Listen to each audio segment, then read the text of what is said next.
Hey guys, this is Eve from an expat in Panama, and today I want to share my experience having a baby in Panama. So a lot of you have asked me, what is a good hospital to have a baby at?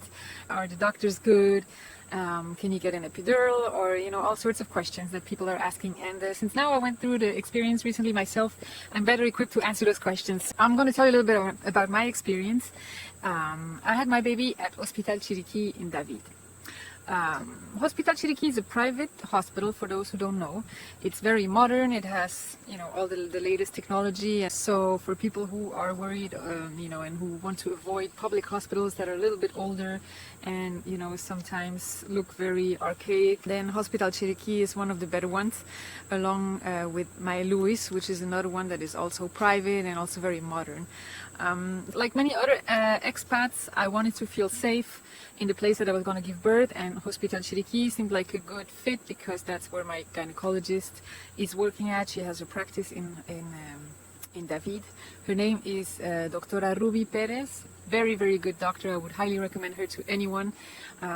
Really, she cares about people. If you leave her a message, she calls you back, even if it's in the middle of the night. And I had a really good relationship with her, and even, a few weeks after birth, she still writes to me and asks, how I'm doing and how my son is doing. So someone who cares about her patients, and just for that, I would really highly, highly recommend her.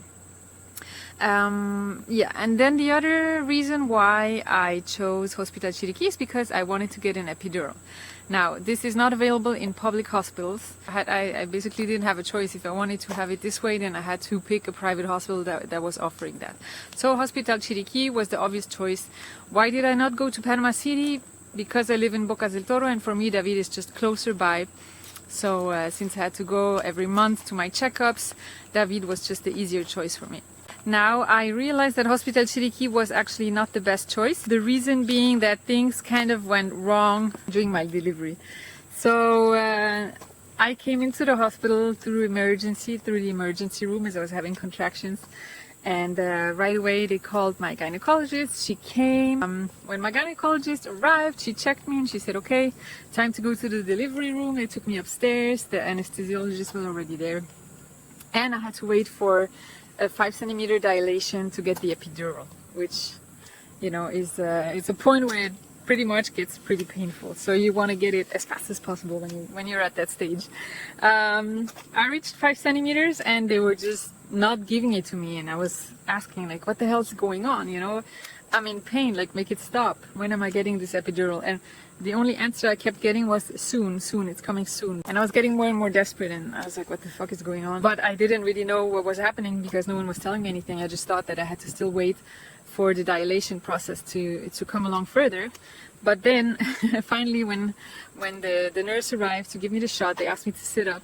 And basically when I sat up, the baby's head was already pushing through, coming down. So even though I got the shot, it didn't have time to make an effect on me, and I basically delivered naturally. I mean, the epidural probably kind of kicked in when the baby was already out, or almost out, I would say. So why did that happen? Now, that's something that I was told afterwards. Basically, the room wasn't ready. The epidural is supposed to be in each delivery room, and my delivery room was not prepped accordingly, so there was stuff missing, including the epidural. And they were waiting also on the nurse to show up. The nurse apparently was also not there. And so they had kind of like a little crisis without me knowing, which is good, because if I had known in the moment, I think I would have lost it. So big fail on their part that I didn't get the epidural when I was supposed to get it. And then so they wanted to keep me just one night. My baby was born a little bit too light, only 2.25 kg. And they wanted to send me home after the first night, but my doctor insisted that I stay a second night because, it would have been safer for the baby that the nurses take care of him a second night and keep him under observation. So after the second night, they sent me home. Didn't tell me much, just that my baby had to eat every 3 hours, but didn't really give me any other information. And they sent us home, and at home, basically the first night, my baby didn't want to eat, and we had a hard time waking him up. and we took several hours because we just thought that he was sleepy, and we tried to wake him up to feed him. We put his feet in cold water, poor thing, you know. We tried tickling and like moving him and, you know, changing his diaper, etc., etc. Like all the tricks you find on the internet to wake a baby up is what we tried, and it didn't work. And time just kept passing, so they had said that he had to be fed every 3 hours, but since we were doing all this, you know, to wake him up, it went to 4 hours, 5 hours, and then finally in the middle of the night, because it was 4 o'clock in the morning, we still couldn't wake him up, and we decided to take him to the emergency room. So we went back to Hospital Chiriquí, and that's something that really pisses me off. So you arrive at the emergency room with a baby that is in bad shape, and the first thing they ask is the insurance. You know, they asked us to fill out insurance paper, and my husband had to actually get really mad and said, you know, treat my child now and we'll do the paperwork afterwards. So this is something that really disgusted me.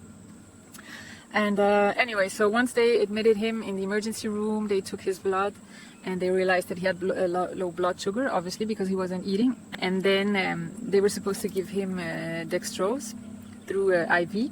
Put a needle in his arm for the IV, but he didn't get better. And so finally the pediatrician arrived, and we took him upstairs, and you know, like he went into shock, and we almost lost him that day. Like it was a horrible experience. I'm just gonna fast forward it for you.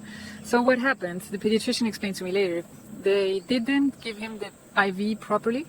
When they put the needle in his little arm, they didn't get the vein, so basically the liquid was not going into his vein. It was simply going under his skin, which is why he went into shock.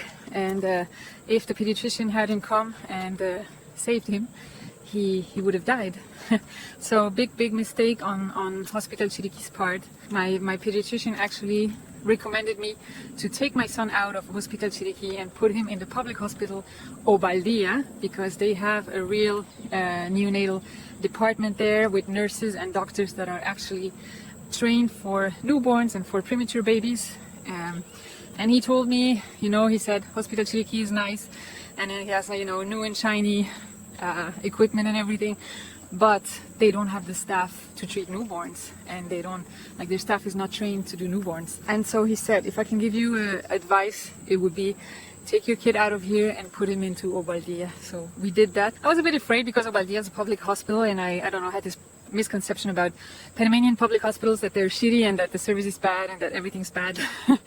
But wow, I was really proven wrong when I arrived at Obaldía. So if I had to give advice, if I had to do it all over again and give birth again and choose again where to go, I would right now choose Obaldía, which is a public hospital, over Hospital Chiriquí, which is a private one, just because their care was so good.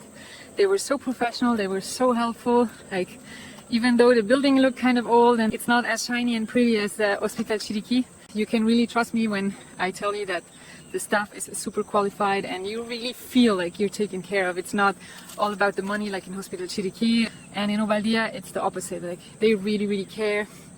The nurses there, they made sure that I knew that I was taught how to breastfeed properly.